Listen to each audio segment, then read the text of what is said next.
and welcome to Let's Make It Vegan. I'm Chef Fred, and today we're going to take on udon noodle soup. And this is something that I really love. It's a wonderful way to use up some vegetables that you might have around the house, or if you're looking to be really creative and impress some friends over, maybe for a dinner or something like that. It's a great way to make something that looks really impressive, but really wasn't a lot of work. So we're going to go ahead and get into some of the things that I'm going to put into the soup today. And so go ahead and get started and show you what we got. Of course, udon noodles. Udon noodles are a fresh noodle that you usually find in most grocery stores. Honestly, even the Walmarts have these guys now. Easy to find. It's a fresh noodle, kind of in a vacuum bag. They're a fat noodle, kind of like a big fat spaghetti. They cook up in only about 2 or 3 minutes in a boiling broth, and they're ready to go. So really quick, easy, nice thing to use because they are a fat noodle, and these are not a gluten-free type of noodle. These are mainly a wheat noodle. They're very filling. So it not only does it give you a nice canvas to put some beautiful vegetables in, but it is going to fill up your belly too and let you know that you have eaten something substantial. So these are the udon noodles, and we'll go over a little bit more exactly how we cook them up. Also, in order to do the broth, you can use pretty much any type of a broth you like. If you just have a quick vegetable broth that you're familiar with and like, go ahead and use that. Anything, on the vegan side, or even if you're not vegan, if you want to do a chicken broth or a beef broth, that's perfectly okay. Just a decent, flavorful broth, not too heavy, kind of like a broth you would see in most of your vegetable soups, that kind of thing. I'm going to change it up a little bit today and head a little more on the oriental side. Today's broth, I'm going to be using miso paste, and miso paste is a wonderful base for soups in the Oriental area. Also, something I'm going to introduce to you today that I've discovered and done some different things with before is marmite. Now, if you haven't heard of marmite, that's okay. Not many people have. Marmite is a yeast extract. It is actually made from the leftover yeast from brewing beer. So it's 100% yeast product, fully vegan, wonderful from the standpoint of nutrition. But the weird thing about this stuff is it's very dark and black paste. I'm sure you can't even see in there because it's just as dark as the jar. Weird thing is it tastes like beef bouillon or a beef base. So this guy is great even in smaller quantities to add to things. The other week I did a onion soup, like a French onion soup, and I used a vegan type of a beef broth and also added the marmite, and that gave a really nice savoriness to it that tasted exactly like a beef broth and made the French onion soup really, really good. So I'm going to use a combination of the miso paste and a little bit of the marmite to make my broth today. Also, I'm going to grate up some ginger. Ginger's nice in anything. Oriental gives a nice little bite and some good essence to it. Also, on that same line is your sesame oil, and that's a toasted sesame oil. Only about a tablespoon or so, and it gives a really nice flavor, as you're familiar with sesame oil in most of your Oriental foods. Some mushrooms. These guys are a white beech mushroom. They're small, little guys, and they come in a bunch in a package just like this. These guys are nice. This kind of soup is very traditionally eaten with chopsticks. So we're going to try to get our stuff in there so it's easy to pick up and eat with chopsticks. And once these guys are separated and individual, you'll see these are a nice little addition to our soup. We will steam these up a little bit ahead of time You don't have to, you can leave them in completely raw. I've done that too, and they're perfectly fine. Also, I've got soybean sprouts. Sprouts are a great thing to add to any kind of a soup. It adds a good bit of protein, a lot of vitamins, and we've got these soybean sprouts here. We'll be putting a handful of those in, and these guys I will not be steaming ahead of time. These are going to go in raw, and once they do hit the hot broth, they're going to just cook through a little bit and make them perfect for eating. Other things that I'm going to do, I found these wonderful peppers at our local market. It's just a wonderful little outdoor fruit and veggie market. These 2 little sweet peppers. What I'm going to do is just make some strips out of these guys, some thin strips that'll sit in the soup. And like I said, eating with chopsticks, going to be a great thing to grab onto. Green onion, going to go ahead and slice these up as a garnish right at the end. Get a little nice onion flavor. And one of the all-time favorites for this soup, to me, if you're doing udon soup or any kind of oriental soups, you've got to have your baby bok choy. These kinds particularly are a Shanghai bok choy, and which means they're just a little more green than the regular baby bok choy.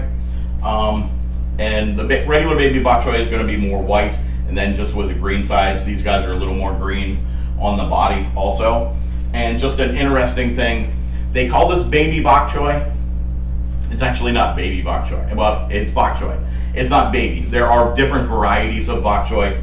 These guys aren't necessarily babies. They're fully grown, so they weren't picked too early or anything like that. There's just a small variety of bok choy.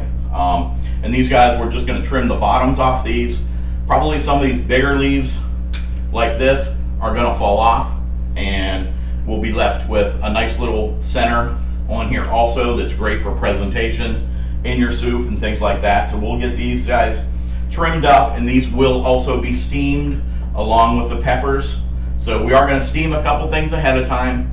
You'll be able to see what they look like, how they're going to go in the soup. We'll go over the broth a little bit more and cooking up these noodles, and we'll see in a little bit once we get to putting this stuff together a little more. We'll see it.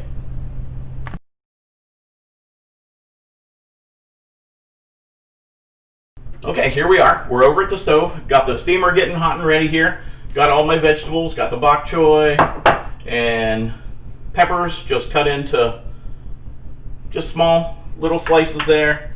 Got the mushrooms separated and individual. And I'm going to steam these separately just to make it easier for plating. You definitely don't have to do this. You can put them all in, kind of steam it all together if you're not looking for making something really pretty and just want a darn nutritious, wonderful tasting soup. But I'm going to go ahead and do them separate, and you'll see why whenever we get started putting this together. So I'm going to start out with the bok choy, and got our bok choy.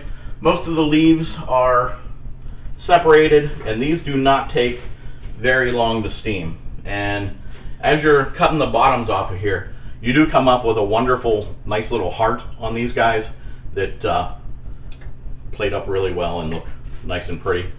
So we'll go ahead and just get this cover on. We'll get these guys steaming probably only for about 3-4 minutes, and then I'll go ahead and put the peppers in and the mushrooms in, and we'll come back once we have these guys all steamed up, ready to plate. I've got the broth on over here, just warming through. I'll go over a little more more precisely on the measurements of what I did in the broth, so you have a good understanding. So got these guys going. We'll be back at the table to get it plated up here in just a couple minutes.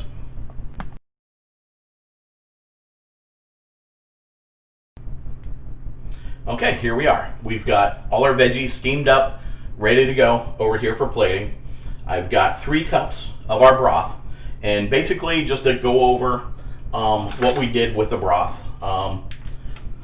I will do that in a minute. What we're going to do is go ahead and take these udon noodles. As you can see, they come in a package. They're soft noodles. We're just going to go ahead and get these guys right into the pan of soup here. And like I said, these literally take 3 minutes. I'm just moving it around to get them busted up from sticking to each other, and you can see they're already separating nicely. Want to go over a little bit more what we did to make this broth. I started out with basically 6 cups of water. I did 1/3 of a cup of the miso paste. That's just a white miso paste. You can use a red miso paste, whatever it is you can get your hands on or like better. And 2 tablespoons of the marmite. And originally I put 1 tablespoon of the marmite in it and tasted it, and you really couldn't tell it was in there. Did another tablespoon, and what's weird was the marmite just adds so much savoriness to it. Miso itself is really savory, but that little bit of the marmite really stepped it up. Also, I did grate about an inch chunk of ginger on a microplane in here also. That's basically all that was in this broth. And like I said, we got these noodles cooking. Won't be very long on these guys. And one of the things when you are making this broth, get it to an extremely low simmer.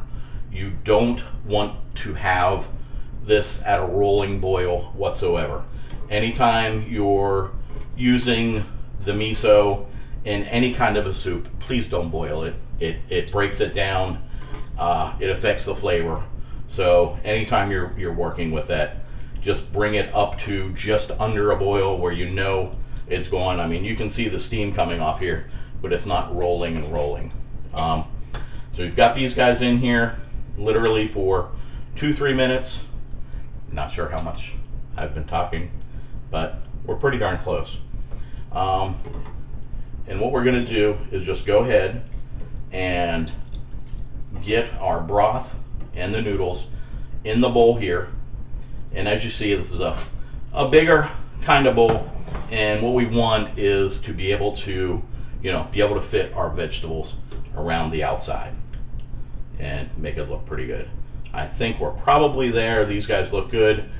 If they aren't fully cooked as they're sitting here in this hot broth, we are going to, continue cooking. So I'm just going to get this and the noodles poured in there, and you can see those guys going. And we're going to go from here over to the table, get it plated up, and I'll see you in about 30 seconds. Okay, we're back. We're right across from the stove. We've got our noodles in the broth, and we're just going to go ahead and start building, and hopefully comes out looking like something pretty.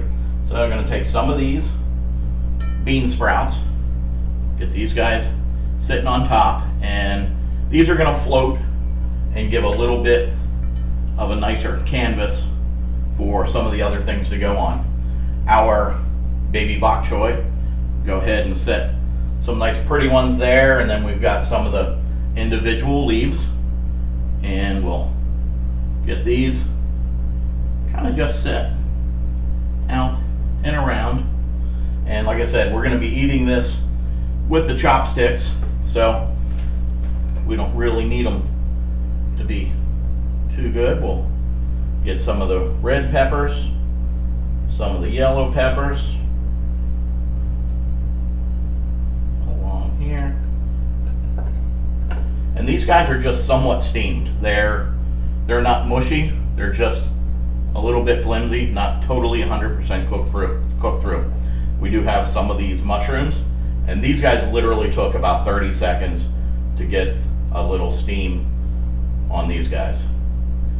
We've got some of the mushrooms in here, and we've got our chopped up scallions, green onions.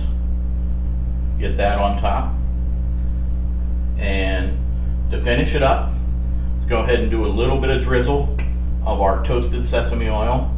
Give a little bit of essence right there. That'll do it. Now, if you're like me, you're going to want a little bit of heat in there. I do have some Thai chilies that will make this look really nice, and anytime I need a little bit of a bite of heat, we'll just grab one of those guys and bite into it. There we got it. That was as simple as it can get. None of these items are something that you've got to go searching for, run and look on Amazon. Most of the stuff is available at your local market, your little produce stand. Make a stunning, wonderful, nutritious soup for yourselves. You don't have to go through all this as far as plating. It's nutritious no matter how it looks. You can get in there and mix it all up. It's still the same thing. But I want to thank you very much for watching today. Please like, subscribe, tell your friends. I'm anxious to hear some comments, and as always, let me know the kind of things that you're interested in seeing, the kind of stuff that you might have some curiosity about and learn a little more. But thank you for watching. Like, subscribe, hit the bell for when the next video comes out. Like I said before, we're doing a couple a week, and we'll take your ideas and run with it and have fun. Thanks a lot, and we'll see you later.